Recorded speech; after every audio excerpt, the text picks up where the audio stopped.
So we're very fortunate to have her as our mayor, and please welcome her to the stage.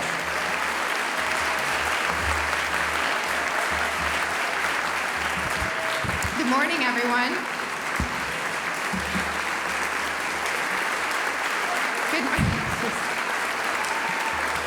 Good morning. Welcome back to fall. I am so honored and delighted to be with you all this morning and to see so many of Boston's leaders, movers, visionaries here in one space. Thank you so much, Michelle, for the very generous introduction, and more importantly, thank you for what you and your team at Bank of America do every day. We are particularly excited. I know you all are doing and partnering with the city in a lot of ways, but thank you for accepting the baton from John Hancock.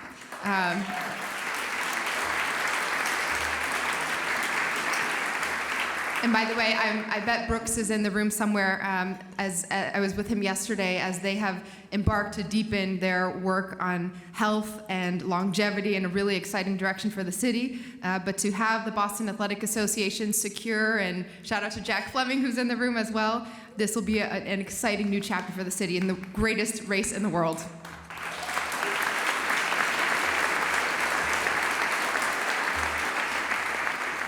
Thank you to Secretary Howe for your leadership and for your constant presence and making sure that the city and the state are working hand in hand on issues that are important to this room and so many of our communities. I'm honored to be here with my colleagues in elected office as well.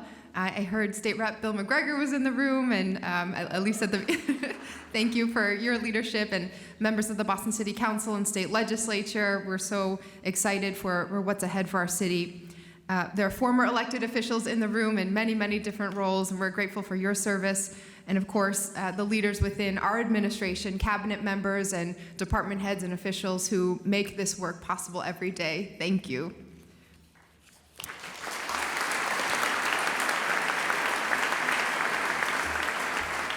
And most of all, thank you to Jim. Thank you to the entire board and all of the staff and team at the Chamber for convening us for this really exciting and important chance to be together and for today's discussion.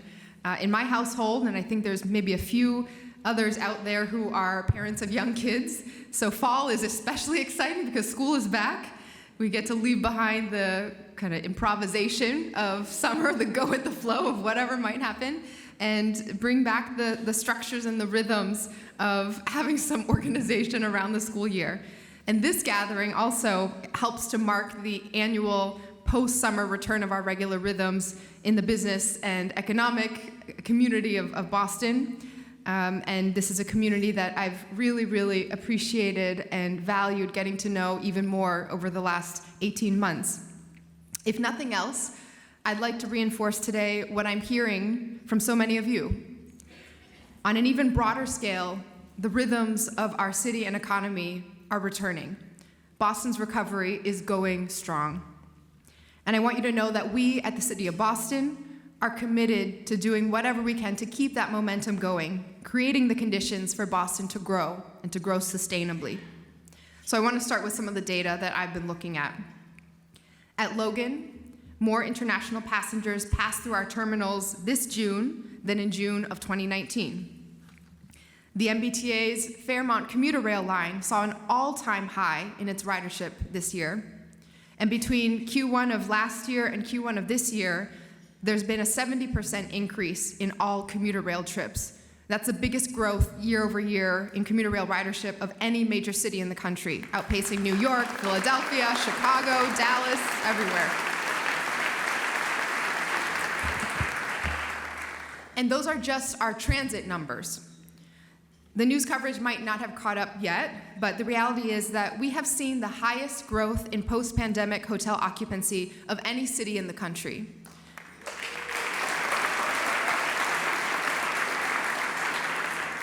Our friends at the Downtown BID, the Business Improvement District, have recorded 29 consecutive months of year-over-year growth in foot traffic. And retail is coming back too. Downtown, our retail vacancy rate is 20% lower today than it was a year ago, while our overall retail vacancy rate is currently just 2.6%, not just lower than the national average, but much lower. New York is at nearly 4.5%, Philadelphia at nearly 5%, and Miami at almost 3.5%.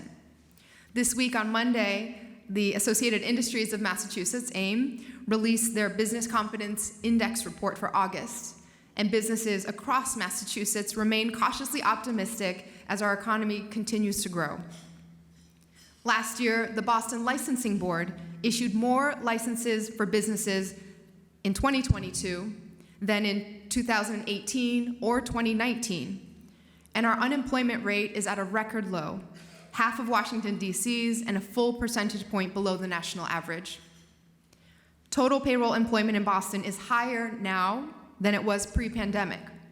Professional and financial services employment up by 6% since 2020, and consumer spending in local neighborhood commercial areas is well above pre-pandemic levels, with spending in neighborhoods like Roxbury, East Boston, and Rosendale up by nearly 20% compared to 2019.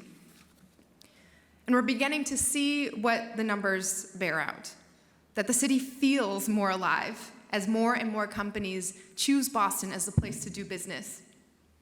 Since January, we've seen Alonia and Archaea Bio add new labs in the Seaport in Charlestown. Cycle Wash moved to Boston from Germany. Auto Return came to us from San Francisco, and CRISPR crossed the river from Cambridge. Just last month, Toast, a $13 billion company, announced it would not only be staying in Boston, but bringing its corporate headquarters right here to our city, keeping it in the city and in the Seaport.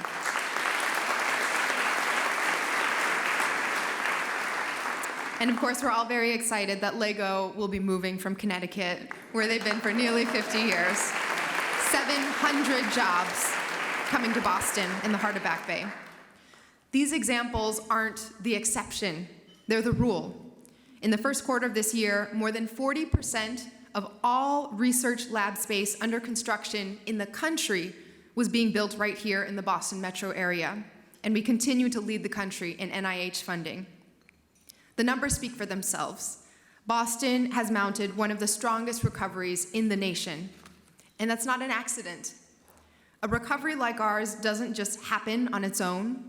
Our resilience, our competitiveness is cultivated very intentionally and through a lot of hard work from people in this room and beyond. This is a product of a concerted effort to make Boston the best city in the country for families and for the businesses they depend on, work at, and run. It's a product of programs like our Space Grant, Legacy Business, and Cultural Investment Grant programs led by our Chief of Economic Opportunity and Inclusion, michellewu, and his team.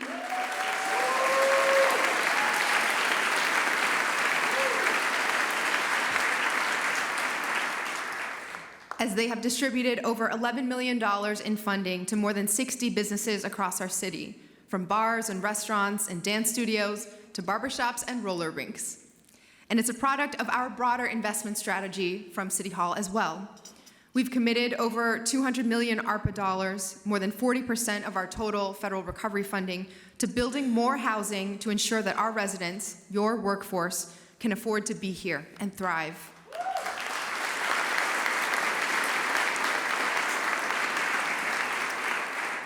And our recovery is unquestionably a product of the leadership in this room. All of you who, in collaboration with government, nonprofit, and philanthropic partners, recognize the value of investing in our communities and being present. I want to give a special thanks, as I talk about everyone who's helped us bring and have a hugely successful NAACP National Convention to Boston this past summer.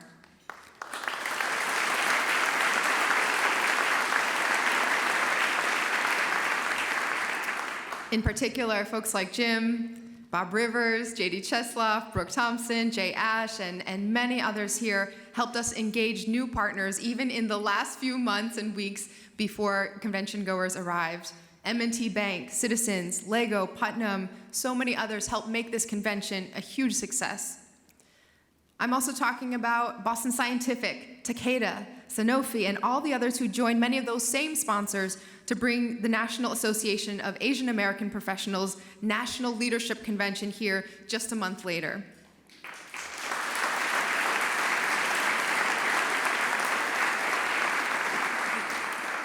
I want to thank Fidelity, who hired 400 Boston residents to their team this year and launched their Invest in My Education program, pledging $250 million to help Black and brown students pay for college or certificate programs.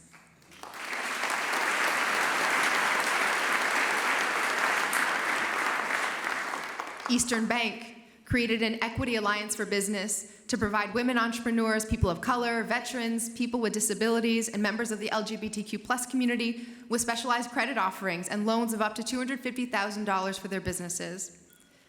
Blue Cross Blue Shield, Boston Children's, Point 32 Health, the Mass League of Community Health Centers, and the many others who joined the Boston Public Health Commission formed the Health Equity Compact, filing legislation to address deep disparities in health outcomes in Boston and across our Commonwealth. Our partners in higher education, who have reaffirmed their commitments to fostering diverse, inclusive learning environments in the wake of the Supreme Court's affirmative action ruling, and Mass General Brigham and UMass Boston, who announced a $20 million investment in July to add 40 nurses to the workforce right here.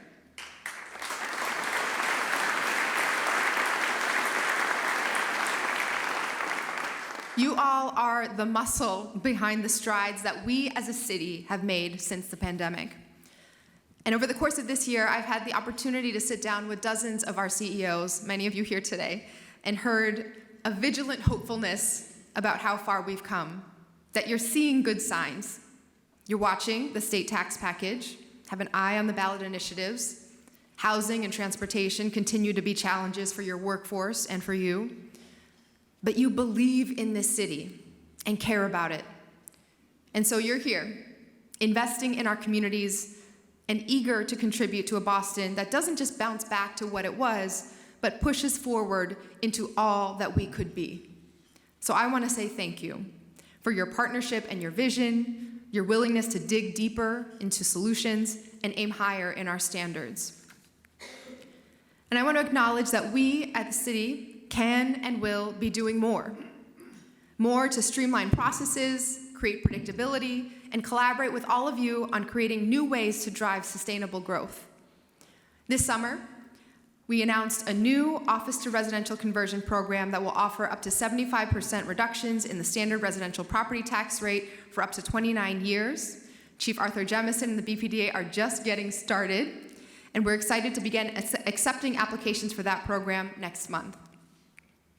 It's not the solution that will revitalize our downtown, but it's one of several strategies that we're deploying to ensure that Boston's downtown isn't a neighborhood that empties out at the end of the workday. It's also part of our broader commitment to thinking creatively about how the city can help advance sustainable development, create more housing, and serve as a co-investor in housing production at a time when financing that production is a real challenge. Since our administration began in the fall of 2021, we've permitted nearly 7,000 units of housing, almost a third of which have been income restricted. In January, we announced that the city would be giving away land to developers who would deliver maximum public benefits on city-owned parcels. And since then, we've released requests for proposals, RFPs, and begun working with developers to turn vacant lots, parking lots, and unused buildings into affordable housing, public open spaces, and retail.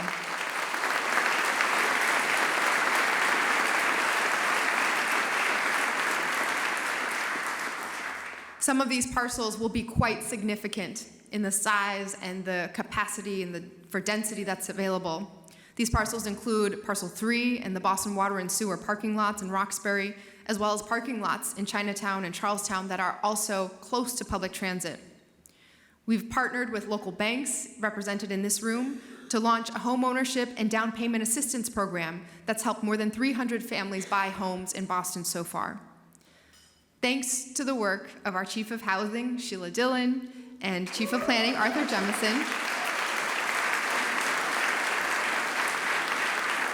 and all of their teams, we've approved nearly 900 new homes to be built in Boston just in the last month alone. And there's a pipeline of over 23,000 more approved, ready to be built. But in large part, because interest rates are the highest they've been in 20 years, we're not seeing those approvals translate into shovels in the ground. We need city government to be as effective a partner as we can be in this moment and making sure that we're continuing to build as many homes as possible. So I've spoken with business leaders, real estate developers, academics to better understand the tools that Boston could use to accelerate housing construction. We've consulted leading experts and economists to evaluate our options for targeted investment in housing production at a time when new home construction remains incredibly difficult to finance. And based on these conversations, we are strongly considering a time-limited tax incentive program for housing creation to sustain the momentum we need to see in our housing pipeline. In the months ahead, we will continue to sit down with stakeholders to analyze our options, to get shovels in the ground faster, and finalize the parameters of a potential policy. And we invite your collaboration as we finalize and think through the pieces of this.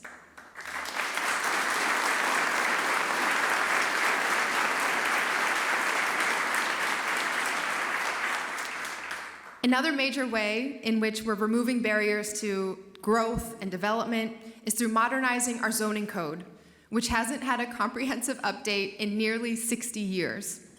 Later today, we're releasing a report authored by Cornell professor and founder and director of the National Zoning Atlas, Sarah Bronin, that confirms what we've all known here for a while now. Our zoning code isn't just outdated. It's long, dense, and internally inconsistent in ways that make planning confusing, unpredictable, and costly. Under the current code, even minor changes to a home or business often require hiring a lawyer to navigate the nearly 4,000 pages of legalese, and building a new triple-decker in most neighborhoods requires a variance, even if they're already lining the street. Our planners have been so bogged down with development review and rezoning that there's been little time for them to engage in the thoughtful, long-term planning that our city needs and they would like to move forward. So today, we're also announcing the restructuring of our planning department to kick off the long overdue reform of our zoning code and to give city planners the capacity to plan for Boston's future with communities.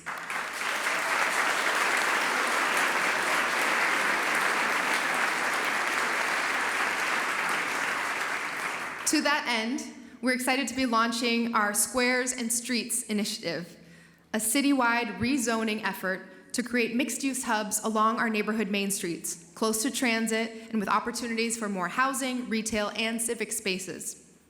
We'll kick off our community engagement process at the Dorchester Open Streets event this weekend and conduct outreach through the end of the year, sending our teams to businesses, concerts, farmers markets, and events across the neighborhoods to get input from all of our residents, not just those who are most able to show up at a public meeting. The resulting plans will cut what has historically been a 3 to 5 year process of rezoning down to 6 to 9 months and make our planning overall more transparent, collaborative, and predictable.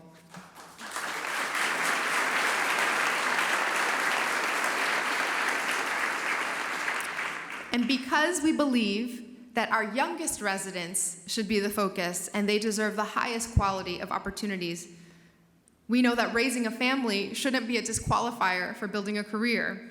And so Chief Jemison and the BPDA have also been working very closely with Kristen McSwain, director of our Office of Early Childhood, to propose a set of amendments to the zoning code that will make it easier to create childcare facilities throughout our city.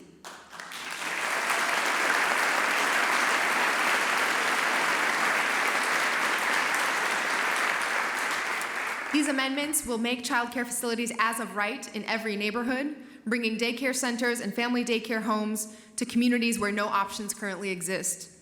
For working families, it is hard to overstate the impact of these changes. More high-quality, affordable childcare options, shorter commute times, and more opportunities for working parents. I also want to take this opportunity to share 2 additional examples that show how we are working and how we're thinking about streamlining processes and eliminating bureaucracy as a barrier to responsible development. First is our inclusionary development policy, and the second will be about the Inspectional Services Department. So IDP. For developers, filling those affordable units can be time and cost intensive. And for residents who need housing, the existing lottery system is basically a black box.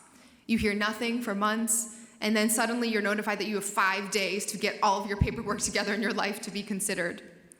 In the middle of our housing crisis, this means that some affordable units stay vacant for months, even after the rest of the building is occupied. We're changing that. When a unit has been built and is ready to be filled, we will have a renter or buyer ready to move in on day one. Starting tomorrow, we'll be doing away with the application request forms for prospective residents. No more filling out forms just a request to fill out more forms. We'll also be updating our website to include a list where prospective residents can see their exact position in line for available housing. For developers, we're cutting our current 68-page marketing and tenant selection plan down to a 5-page form.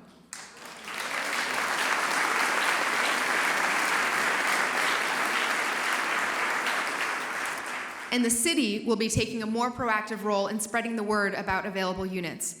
Instead of requiring developers to spend 16 hours near the development site handing out flyers, we will host information sessions across our neighborhoods and take on the advertising requirements that previously fell to developers.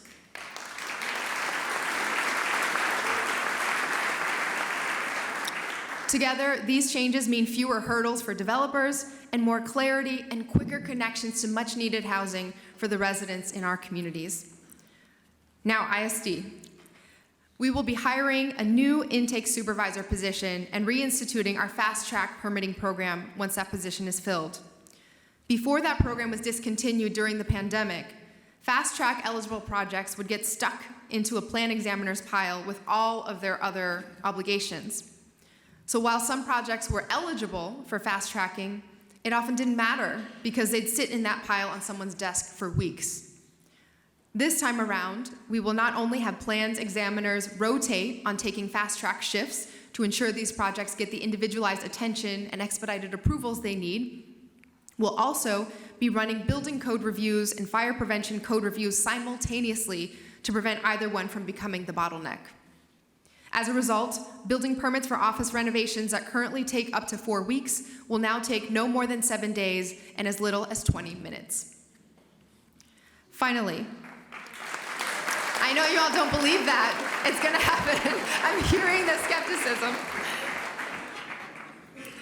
Finally, I want to close with some thoughts on an issue that is foundational to the success and well-being of any city.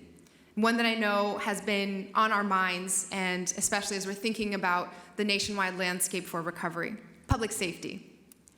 First and foremost, I want to make clear that here, as in so many other areas, Boston stands out among our peers. If you look at the national data for the last full year available, 2022, Boston had the fewest reported incidents in almost any category, including loss of life and homicides. Many of the cities that are our same size or considered in the same categories are dealing with the trauma and impact of almost 10 times greater the scale. And it's not just that we are seeing the numbers lower than other cities. In this moment, Boston has been seeing this kind of trend in our own city for decades. Violent crime is down nearly 10% compared to our 5-year average and was down 11% this summer. We've had the lowest number of shootings in more than 10 years, and this year, shootings have declined by 17% so far. I want to thank Boston Police Commissioner Michael Cox for his day-to-day leadership and the understanding I've gotten of the work that he does.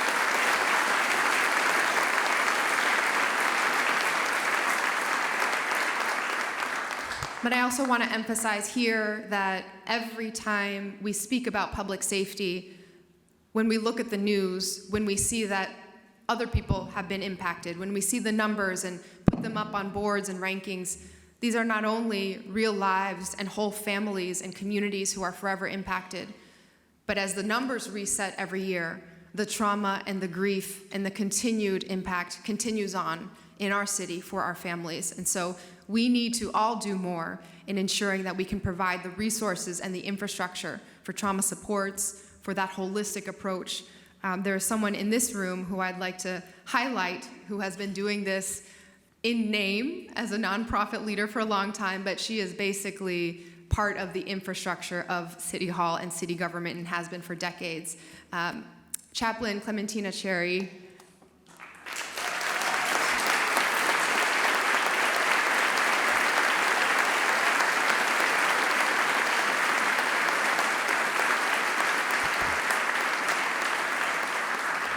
So many of you all are already involved in the work of the Louis D. Brown Peace Institute, or you might have heard of or attended the annual Mother's Day Walks for Peace. That is an incredible effort and mobilizing force that happens every year because of Chaplain Cherry and her team. What I want to emphasize today is that all of the years that she and her team have been doing this work in providing nation-leading guides and protocols and working with our hospitals and providing educational curriculum in our schools to really focus not just on ending harm and moving on, but really getting at the roots of peace and healing. She is embarking on a huge endeavor that the City of Boston is going to be there every step of the way to build, for once, the building and facilities that the Louis D. Brown Peace Institute deserves. They're kicking off a capital campaign, so please, she's wearing bright red today. I hope everyone goes and sees her afterwards.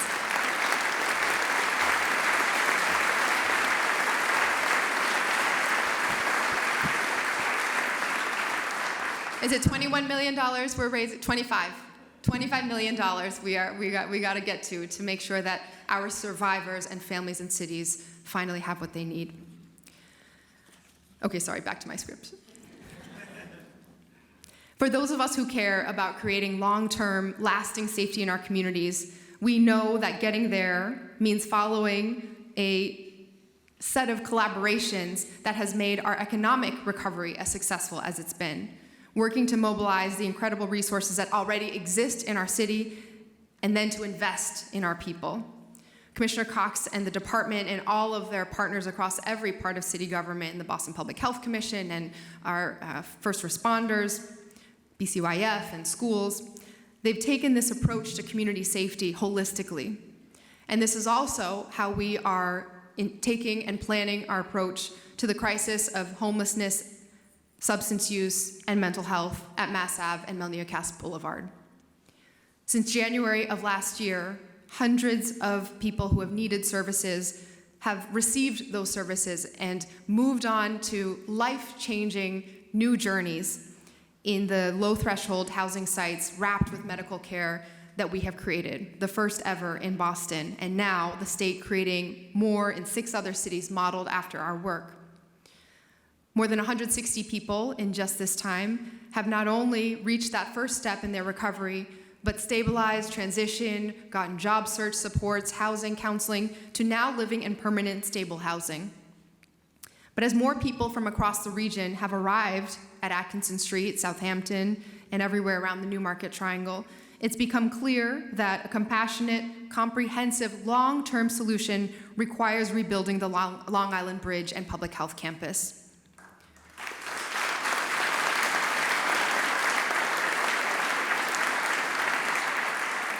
It also means addressing head-on the individuals who see the area as a place to exploit those who are struggling with mental health and addiction. That's why late last month, we initiated a phase change for the Mass and Cass area and the city.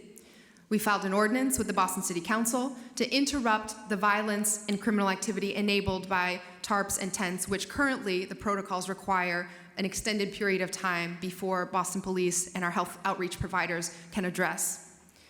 We need to have that capacity to move immediately to provide more safe, stable, low-threshold housing and coordinated implementation to return the streets in that area to their original purpose.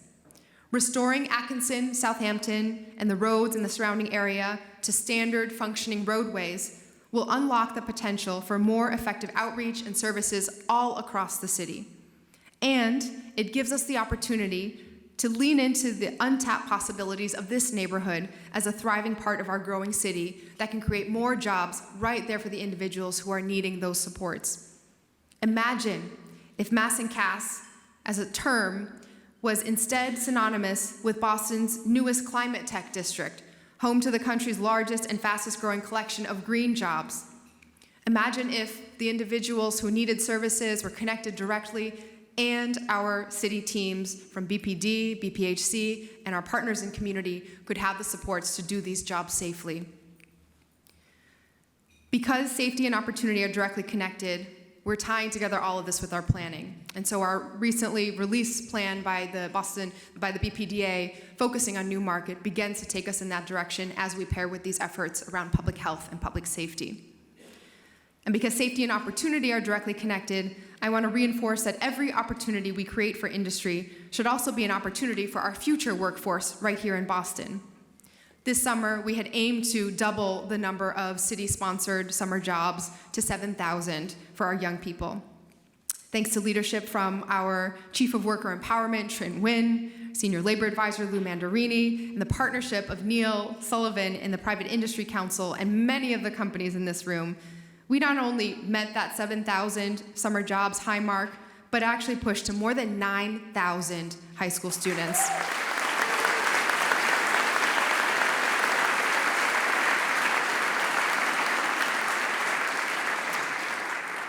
One small example, just one person, Cindy Alfaro Martinez, is a student at East Boston High School, and she spent her summer in the CEO's office at Vertex as an intern for Reshma. And if you're thinking, that sounds like the kind of opportunity that could change a student's life, you are right. It's exactly the kind of opportunity we want to create for every single one of our Boston Public School students. So, the ask, as predicted, is for all of you to start thinking now about what your organizations can offer for summer of 2024. We are going to get well past the 10,000 mark next summer.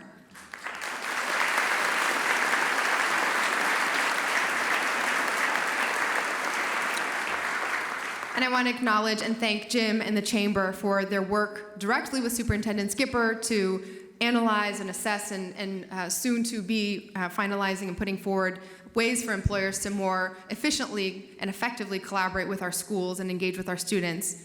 And also, Jim taking on many hats as usual, helping lead the charge as a co-chair on our Madison Park Vocational Technical High School Steering Committee for new programs, career pathways, and partnerships with what will be a nation-leading vocational technical school on an expanded campus in the heart of Roxbury to produce the next generation of our leaders and workers.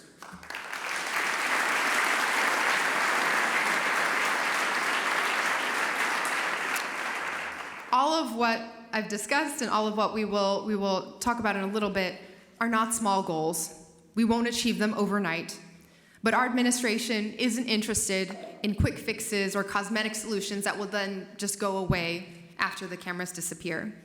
The challenges that matter most for our city, for our communities, our families, are long-standing and complex, and they deserve lasting solutions. These solutions will require creativity and collaboration and demand that we're not satisfied with just returning to the way things were, but pulling all of us forward into what we could be. As we set our sights on that future together, I am so grateful to know that we can count on every person in this room and all of the leadership that you and your organizations represent. Thank you.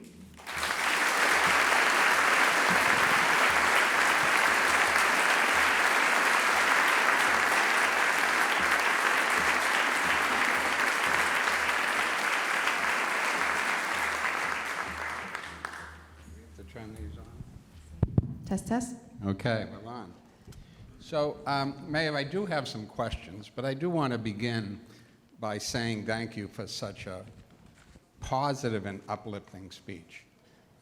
You know, you and I have talked about the fact that you as mayor of the city and my role as chamber president, we spend a lot of time talking about and dealing with challenges and responding to questions about those things. But you know, once in a while, it's good to just take an inventory of sort of where we are, how far we've come.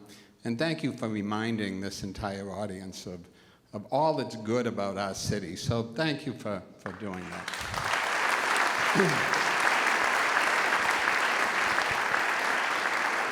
So I almost hesitate to ask some questions focused on challenges. I mean, No, dive right in. Anyway, let's start with yesterday was a preliminary election for the Boston City Council. By my count, I think there'll be 4 new city councilors at least, unless there's a surprise. Again, without looking back, let's look forward. What's your hope as we enter 2024 for a new reconstituted Boston City Council? I think what we're seeing in politics everywhere, and a lot of the headlines that you read, not just at the city level in Boston, but everywhere, is really a reflection of the kind of destabilized moment that we're in national politics. There's a lot that has been very uncertain for the last couple years in people's lives, and frankly, some of the policies haven't caught up or been responsive enough even pre-COVID, and then it's been an all-hands-on-deck focused on just making sure everyone could get through the pandemic. And now we're really at a turning point in many ways. What does our recovery look like? How do we envision and build a city that people can actually afford to stay in? How do we get the decades of deferred maintenance on our public transit system onto a solid plan that we can all be a part of and know? These are big, big challenges.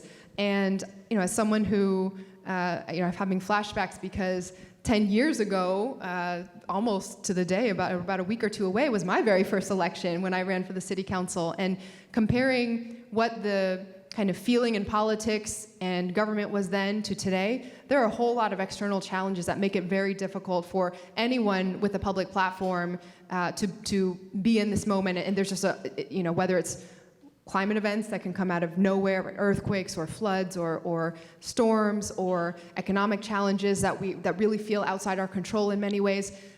There's a feeling of trying to grasp onto where can we find that stability, and that can manifest in a lot of chaos and kind of not functioning properly, or it can manifest in a real shared commitment to say, let's build the momentum, seize the political will, and get things done. And I think, I will never give up on the Boston City Council. I will stand by the importance of this institution, how fundamental it is. There's nothing like being able to just call up your district city councilor and know that any little issue should be the most important thing for someone who has the power within city government to make those connections and get things done. And I think what we are seeing is, as we transition as a city, as an economy, and as a government, the focus really has to be, how do we marshal a focus on achievement and progress and accomplishment? We're not gonna fix everything overnight. We're not gonna achieve perfection. But even the steps that Boston will be able to take, in some ways, are steps that other cities are dreaming of, and that we can help set the standards. And I know city government has a real role to play in partnership with you all. Okay, you opened up the door to my public transit question. You all knew it was coming. After years of working together, quite frankly, to get Boston a seat on the MBTA board, we did it. So now you have the ability to appoint someone. So talk about how you hope to use that seat. And maybe I'll throw in my second T question. We've seen slow zones and the challenges that filling is facing over at the T, announcing shutdowns of different segments. You've been close to the issue. You and I talk about it very regularly. Do you expect that that's part of our kind of next few years? A week shutdown here, a month shutdown there? Yes. Okay, there you go. I think when it gets to be this state of deferred maintenance and infrastructure concern to the point where the federal regulators are stepping in and saying there are extraordinary measures that need to be taken to address this, it means we have to either choose to kind of compress and take it all in and do our best to get it done quickly, or it will stretch potentially indefinitely, and at that point we're, again, even the infrastructure is even at an age where that is not even a realistic option, just in terms of how long rail ties and other things can last. And so it's a huge accomplishment for all of our commuter population, and I believe for the region, that Boston will have a direct voice in really making the connection to an agency that is funded by a statewide legislature and government, and therefore has very different pressures and incentives on the revenue side, but then has to deliver services in a way that are so concentrated in the center city and the metro area. And so what do we hope to do? I think, sure, there will be some opportunity to lean in and think about the big picture, although we're now in a wonderful, wonderful place in terms of leadership with Phil Eng. Finally, to have someone with the transportation background in that role for the first time in a decade, to have the state officials who are in charge of transportation very, very experienced, even with the transition that's happening, I just actually met yesterday with acting secretary, or newly sworn in Secretary Monica Tibbetts-Nutt, who came from years of serving on the MBTA board herself. And it'll be issues like, how do we ensure that the little changes that affect Boston, for example, the commuter rail fare prices being constructed around a very outdated ring approach, so that when you get on the commuter rail at Forest Hills to go into South Station, for example, it's the price of the T, but if you go 1 mile further to get on in Rosendale Village, it's nearly triple the price. And of course, then people are driving just within those neighborhoods in Boston. Such a small thing that would dramatically change how people choose to take transit. Identifying these issues around the bus system, or how to manage and engage residents when we do have to deal with the reality of temporary shutdowns, and getting through that so we can just be on a path and track where the system is getting to where it needs to be. It's going to take a while. We will be loud and forceful alongside you all, but we're in a much better place, I believe, right now than we've been in a long time in terms of everything coming together. Well, the way we price mobility is probably right alongside zoning in terms of being outdated. So we've got some work to do there. And Monica, by the way, is fantastic. And we're on a roll, another 10 outstanding young leader recognized by the chamber. So we're doing pretty good. Boston Public Schools, near and dear to my heart. Mary Skipper is, I think, doing a tremendous job in her role at the Boston Public Schools. So we haven't heard a lot about this, but the state, I don't know what form of intervention they took. I don't know what the technical term is. The school improvement plan. Yeah. So we haven't heard a lot about it, so sometimes no news is good news, but can you give us an update on how that is going? Yeah. So the document that was signed really before Superintendent Skipper was even formally chosen to be in that role, now dating back to June of 2022, outlined a series of buckets of deliverables, most of them with a time frame that would go for the next year and a half from when that document was finalized. Those are anything from fixing up a certain number of bathrooms and getting those renovations on track, to really a focus on bus transportation and on-time performance, and rethinking how we can improve access for students with disabilities and English language learners. I would say, so the process and the structure is that every single week, the state and Boston Public Schools are meeting and going through what needs to be done. They are providing a tremendous amount of technical support and advisory resources, which has been very, very helpful and meaningful. And then the city, as we're completing and meeting these deadlines, is checking things off the list. We see this document as a necessary kind of, at that moment, again, different administration, different moment in time, it was a helpful way to really be clear about what each side's role was in the partnership. Our vision for Boston Public Schools, if you talk to Mary Skipper, it fills up this room and beyond, and so just getting buses there on time or having bathrooms that are functional, that is not what we aim for with our students. It's the partnerships that you are helping to create with so many in this room. It is the opportunities for the whole city to be their classroom.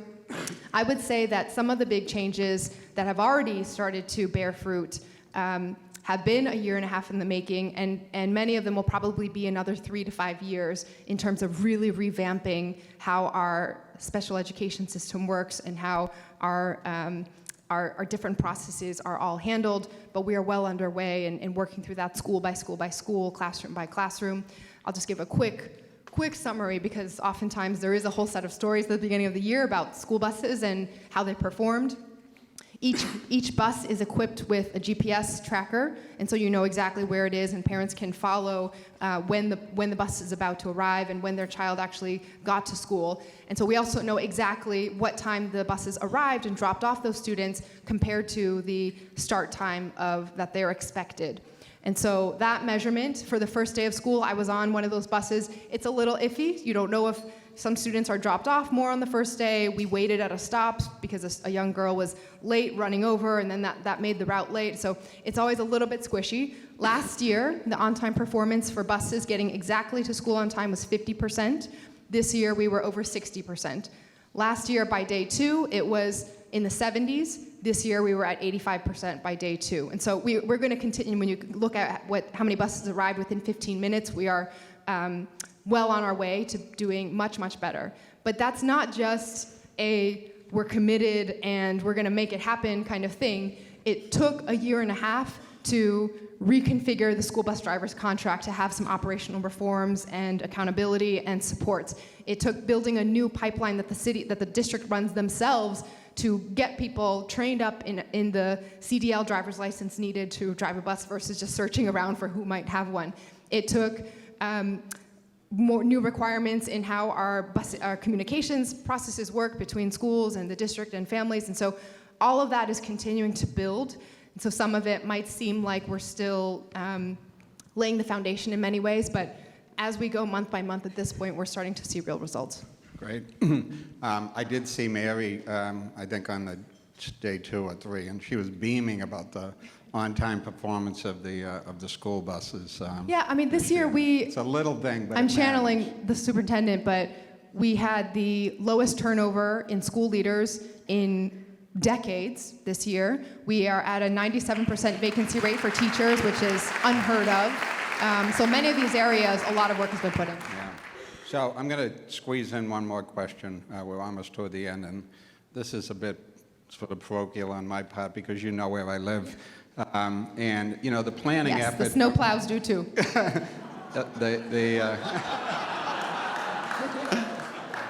The planning effort around South Bay and Newmarket, I think is big. I think you projecting a vision for what that district can be in the future is so important, and I commend you and Arthur Jemison for putting that forth.